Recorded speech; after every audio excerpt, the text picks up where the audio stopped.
now I guess it's officially peak election. We recently covered how the Obamas were sounding the alarm, worry that Joe Biden potentially not being ready or not having what it takes to win in 2024, concerned over Donald Trump's meteoric comeback rise, as well as other stories, or other reports rather, indicating that concerned Democrats are flying to Washington to meet with Joe Biden so they can express their concern, or I guess attempt to help. Some reports even suggest that Democrats are trying to convince Joe Biden to drop out of the running. But obviously Joe Biden is way too much of a narcissist, completely addicted to power. He'll never even entertain the idea, I promise you that, and that's pretty much what the reports are suggesting. And so what's the alternative? I mean, Democrats are stuck between a rock and a hard place. They're stuck between Joe Biden and Joe Biden. There's no other option. It's not even a binary. It's just one singular option. It's Joe, and that's it. And so I guess Joe Biden's re-election campaign really kicks off today because all of a sudden he's no longer on vacation, no longer in the basement. Joe Biden is on the campaign trail, and holy frickin' moly, day one, it's already a complete disaster. I don't know how Democrats are going to turn this polling deficit around. If this is their strategy, and I was a Democrat, well, I'd be panicking just like Michelle and Barack Obama, because this just ain't it. Let me show you guys exactly what I mean by that. We got some stuff to get into, so let's roll the tape. All right, folks, so it's clear the Democrats are panicking. They're losing voter groups left and right. We got two Democrat-aligned firms to partner and focus on Latino engagement for 2024. We got Jim Clyburn saying that he's very concerned about Biden's standing with black voters. There's obvious concern everywhere except for the White House. They don't seem too concerned. They seem totally convinced that Joe Biden's up for the task. And then, of course, there's Joe Biden. Here's one of his most recent public appearances, looking as sharp as ever. This is Morgan Sherwin. This is Morgan Sherwin and Sam Cerruti. They're our team members here. They help us. They help us, service and sales. Good to see you. Getting chaperoned like a damn toddler. Once again, look how the man is holding him back, almost as if he's been told that he's Joe Biden's escort, having to physically, I guess, orchestrate every move that the man makes. The optics are just so bad, it's on another level. And just when you thought that was bad, Joe Biden also made a little visit to some sort of center, and well, this happened. Your office and Secretary Austin? I do. I'm sorry. How you doing? Was it a lapse in judgment for him not to tell you earlier? Yes. Again, one of the most, well, typical Joe Biden, probably pretended as if he was reading something on the bookshelf, but really he was trying to get a whiff of the young girl's air. Typical Joe Biden behavior. Then, of course, there was, well, whatever the hell this is. And the last thing is, one of the things that's going to have an impact is, and I know it doesn't matter to you guys, I'm being facetious, I shouldn't kid like that, but when you want to call and check the balance on your account, you get charged $30. Is that fair? Is that fair? These junk fees? You're going to go home for Easter, or you're going to go home for Christmas, you're going to go home for the holidays with your kid. And you find out to get your kid sitting next to you is going to cost another $200. These are junk fees. And guess what? We're getting rid of them.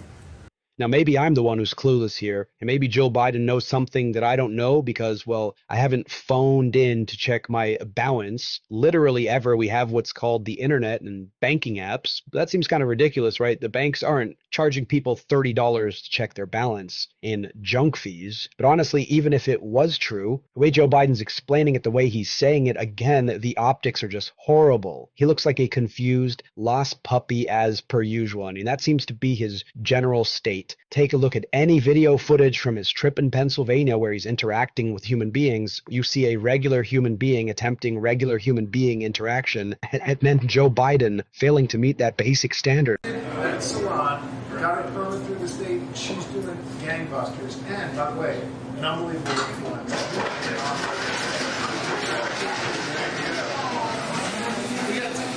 Just dazed and confused as per usual. This is Joe Biden's official kickoff of his campaign. I mean, that's the way that I look at it. I mean, a year's ticked over. It's officially 2024. It's moving quick. It's moving fast. It seems like the Republican nomination process is mostly wrapped up here. Biden's got to now get on the move. He's got to get on the campaign trail. And so it started an absolute frickin' train wreck. Just visually. And as per usual, Joe Biden does his little stops and then immediately wraps up his campaign stop, heading back to Camp David for another weekend vacation.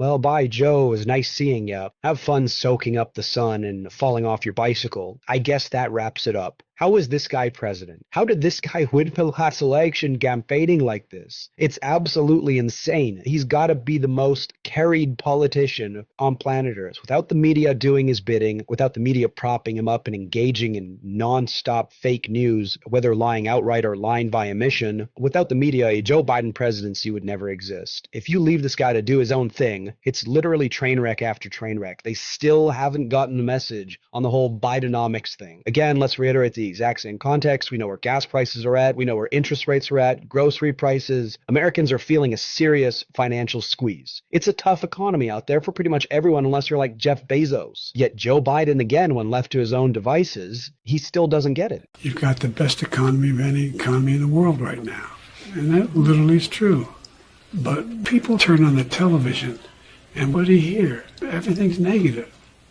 Even the good stuff ends up negative. You've got the best economy of any economy in the world right now. That's literally true. I can't with this guy anymore. He does not get it. A walking frickin' train wreck. And it would be one thing if it was, the odd little gaffe here and there, but mostly just kind of like a lame duck, useless tool occupying the Oval Office. I guess keeping the seat warm for hopefully Donald Trump's inevitable return. I mean, that would obviously be best case scenario, but that isn't the reality. This guy continues to do damage. And it's not just economic damage or what's going on at the southern border. The foreign policy mistakes continue to stack up from Afghanistan to Ukraine to Joe Biden's inability to really do anything of value in Israel to now this. Unacceptable. Joe Biden denounced for bypassing Congress over Yemen strikes. Joe Biden approved an airstrike, supposedly targeting a Houthi base in the region, totally without congressional approval, engaging in yet again another act of war without Congress voting on it. Now, of course, this is the scene in Yemen.